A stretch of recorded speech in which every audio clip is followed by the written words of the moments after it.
Alex Jones, in my opinion, every time I see Alex, he says how him and Joe Rogan are best friends, or good friends, or friends. He loves to talk about how he's friends with Joe Rogan, and who wouldn't? I get that, right? But here's the thing. At what point, if you're Alex Jones, who, in my opinion, is a patriot and a fucking legend, and I mean, to be honest, someone that has genuinely risked it all to get on social media and tell what he believes is the truth. Is he right 100% of the time? No, he's not right 100% of the time. But what he is, in my humble opinion, is he's honest and he tells the truth no matter what. It's never contingent upon. Alex asked him during the whole Sandy Hook trial, as far as the defamation lawsuit against him, where they literally have like upped the Alex Jones, what he owes the Sandy Hook victim parents is like $3 trillion or something like that. Either way, it's like hundreds of millions, or maybe even, you know, the point is it's an astronomical amount of money that they're never going to see a penny of. But during that process, as you could imagine, if you weren't paying attention, I'll tell you what happened.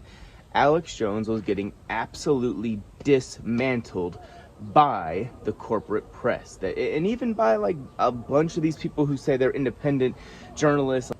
What we're not talking about, and what most people are not talking about, is the fact that Alex Jones didn't even get a fair trial. Not only that, but his friend Joe Rogan, Alex asked Joe, allegedly, to have him on during that time period. And Joe, apparently, I think Alex was kind of pushy and asking him, is what it sounds like. Alex was asking him many times. Joe got kind of pissed off and was like, dude, no, like a year. And Alex said Joe compared him to like a nuclear weapon where, you know, we have you on like once every so often or whatever, because it's such a big ruckus every time I do. Okay, I have no problem with that, having that opinion. That is true. Alex Jones, I mean, I was kind of disappointed the last time Alex went on Joe, because they were like fact-checking his every sentence, and that's just ridiculous. And I think maybe that's a part of why Joe doesn't want him on. But also, at a certain point, right, you're Joe Rogan. You got, as Joe Rogan says, fuck you money. You got that kind of money. You're able to say whatever you want to say. You're on Spotify, where you're allegedly completely uncensored, and you're free to say and talk about whatever you want to talk about. And you have Joe Rogan during a time where his friend Alex Jones wanted to go on his show because he was getting buried by the corporate press during a horribly unfair defamation lawsuit, where he asked his friend Joe Rogan to have him on his podcast, which just, by the way, just so happens to be the #1 podcast in the world. And Joe said no and got annoyed and mad at Alex even asking him. Now, I love Joe Rogan. I am not in any way trying to be disrespectful or make an implication that Joe Rogan's not a good friend, but I will say this. I was your best friend. Like, we've been friends for 20 years, or consider me a genuine friend. And I happen to have the #1 platform in the world for someone to come on in long form, have a conversation with. And you asked me to come on my show, or come on my platform, and I told you no, like, fuck off, basically. I'm not doing it. You're too controversial. How would you feel? Well, guess what? Alex Jones, not only has he not said one bad word about Joe Rogan, but he's actually done the complete opposite and said nothing but good things about Joe Rogan, even after Joe apparently, allegedly, cussed him out, told him to fuck off about coming on the show. If I were Joe, I would have had Alex on. And here's the thing. I do understand, right? I do understand that there's, you know, high-level politics, if you will, to this whole thing. I do understand that Joe Rogan is a guy that, I guess, he's never really coveted the sort of like freedom fight. He's never really been a guy that has set out to fight against the machine. He's never been that guy. He's always said, to be fair, he's always said, look, man, I don't want any problems. I just want to go in here and have my podcast and go home and chill with my family and blah, blah, blah. But sometimes, every so often, a person comes around where they don't choose or set out to do what they meant to do. What is destined, they were picked to do. In other words, Joe Rogan, he may not be a guy that wants to go on here and do this freedom fighting and have Alex Jones on during the Sandy Hook trial and give him the only honest platform he could have ever had during the whole, you know, bullshit witch hunt trial. But I think that he has no choice to a certain extent. Not to his every podcast doesn't have to be, you know, talking about crazy stuff that he doesn't want to talk about. But I do think that if he's one of the good guys, and this at the end of the day is a battle of good versus evil, if the good guy won't speak up against the evil, then what is that? Is he a good guy, or is he compliant with evil? Joe Rogan didn't have Alex on at that time. Joe Rogan needs to make a decision, in my opinion, where he either is the same Joe Rogan that we all sort of have been watching since the beginning, where Joe would talk about anything and have anybody on, or he is mainstream Joe. He's Hollywood Joe now. You know, he's got hundreds of millions in this Spotify deal. You know, he's super rich, he's comfortable, and he needs to just like be mainstream puppet Joe. Mainstream, like, I don't want to say too much Joe. That's my opinion, okay?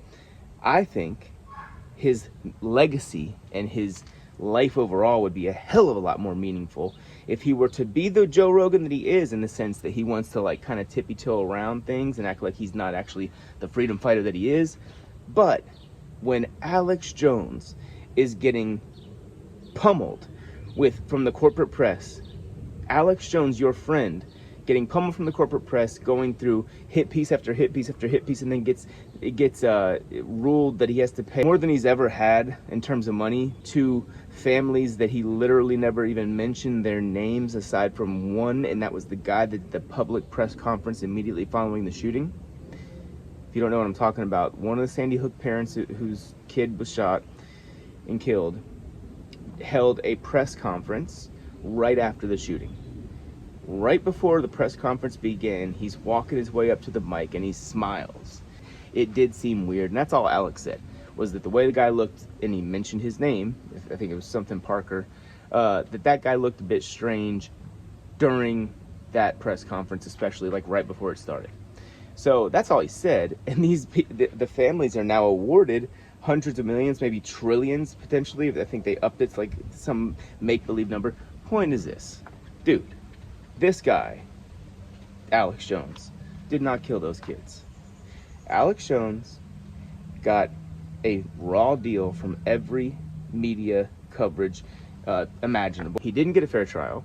He handed over the discovery. They never said anything about it, and they just ruled. The judge said he's guilty, and all the jury, their only job was to determine how much money he was going to pay these families. He didn't hurt any kids. He just mentioned his opinion.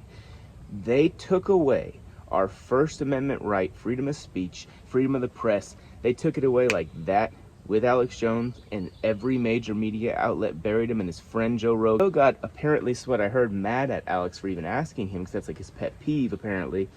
And so Joe, I think, got mad at Alex because Joe knew Alex was right to ask to have him on at that particular time. You know? So think about it, dude. Your friend is getting buried, right, by these fake news sites and people on the internet because they're afraid to stick up for Alex Jones. He's a fucking American hero, in my opinion. He's your friend. You have the biggest podcast in the world. He asks you, the only guy that could possibly help him out in that position, to have him on, and you say no, and you just basically tell him to fuck off from the sound of it. Don't think that was a cool move. I think that was fucked up on Joe's part. And, you know, even Steven Crowder, like, I'm not a big Steven Crowder fan, but he had Alex Jones on at that time.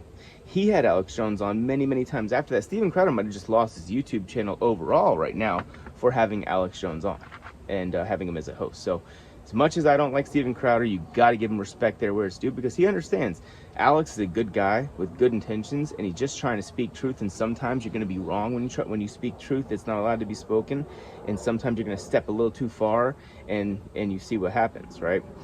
So I just think it was a bitch move from Joe not to have Alex on at that particular time, or even a month after or something like that, or even since. I love Joe Rogan. I don't mean to come at him too hard, but in my opinion, Joe has been chosen for the destiny of fighting against the establishment, if you will. You don't have to agree with Joe Rogan on everything to understand that he is willing to fight against the establishment, and his voice is so powerful. No one has been blessed with the level of voice of Joe Rogan in regards to big social or political issues. No one's been blessed more. So to me, because of that blessing, you have an obligation of fighting pick your spots, right?